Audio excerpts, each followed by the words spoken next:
You ever look at someone, maybe at work, maybe someone you know, and they're not any smarter than you, they definitely don't work any harder, but somehow they just keep getting ahead?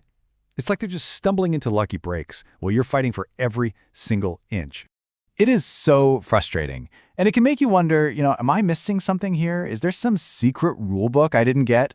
Well, if you've ever felt that way, you are not alone, and you're not wrong either.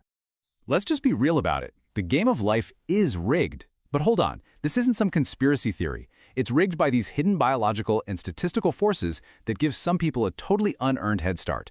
But here's the good news. Once you understand the rules of the game, you can learn how to cheat. So, first things first, we've got to pull back the curtain on these invisible advantages that some people get just by pure dumb luck. It has nothing to do with talent or hard work, and it starts way earlier than you think. Yeah, it all begins with something you had absolutely zero control over. Your birthday. Seriously, this simple accident of birth can set you on a completely different path in life, starting from your very first day of school. Okay, so picture a kindergarten class. You've got Sarah. She was born in January, so she's been alive for almost a whole extra year compared to some of her classmates. At age 5, that's a massive developmental edge.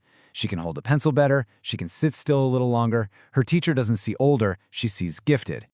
And then, in that same class, you've got Tom. He's a December baby. He's struggling to keep up, not because he isn't smart, but just because his brain and body are literally younger. But he gets labeled slow, or a handful. Same potential, totally different starting line, and a completely different outcome. This tiny, unearned advantage kicks off a super powerful chain reaction that sociologists call the Matthew effect.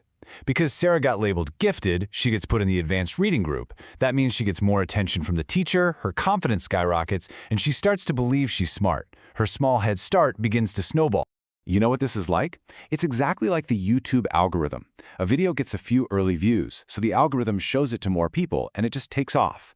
Meanwhile, another video, maybe one that's even better, gets no initial push, and it just fades away. The Matthew effect is basically nature's algorithm for success. And what this creates is this powerful feedback loop. That initial success, even when it's just luck, paves the way for more and more success. And it feels unfair because, well, it is. But get this isn't just happening out in the world. This whole effect gets reinforced on a much deeper chemical level, right inside our own brains. The system isn't just rigged on the outside, it's rigged on the inside too. Yep. Scientists actually discovered a powerful biological mechanism that creates these spirals of winning and losing. And they proved it with a really simple but kind of wild experiment that involves 2 mice and a narrow tube. So they put 2 mice at opposite ends of a narrow tube. They're forced to face off. And after a little struggle, one of them pushes the other one out. The winner gets this massive flood of testosterone. And it's not just a temporary high. It physically rewires the mouse's brain, priming it to be more confident and aggressive next time.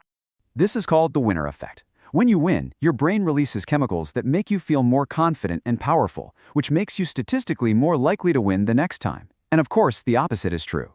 Losing creates a stress response, making you more timid and more likely to lose again.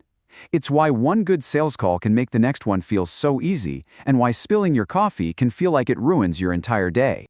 Okay, so the calendar lottery gives some people an advantage. That snowballs, and then our own brain chemistry locks in those winning or losing streaks. It sounds pretty bleak, right? But this is where things get really good. Because once you know the rules, you can hack the system. So what does this mean for the rest of us? For all the Toms born in December, or for anyone who feels like they're just stuck in a losing streak? Are we doomed to be the mouse that always gets pushed out of the tube? Absolutely not. Okay, here it is. This is the cheat code. Your brain's chemistry cannot tell the difference between a huge objective victory and a small perceived one. It simply reacts to the story that you tell it. You don't need the world to hand you a win. You can create one yourself just by changing your perspective. Let me give you an example.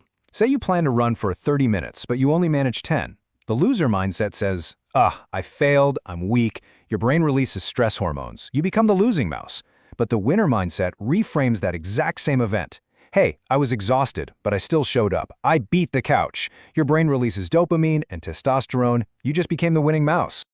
So your job then is to become the architect of your own winning streak. You can manually trigger the winner effect by intentionally stacking up small, perceived wins to build up that biological momentum. And you want to start ridiculously small. I mean, did you make your bed this morning? That's a win. Frame it that way. Did you drink a glass of water before your coffee? That is a win. Read a single page of a book? Win. Each tiny victory is a little dose of those winner chemicals for your brain, building the same momentum that the lucky people just stumbled into by accident. So yeah, life's starting line isn't fair. The rules of biology and society do favor those with early luck, but the game isn't over.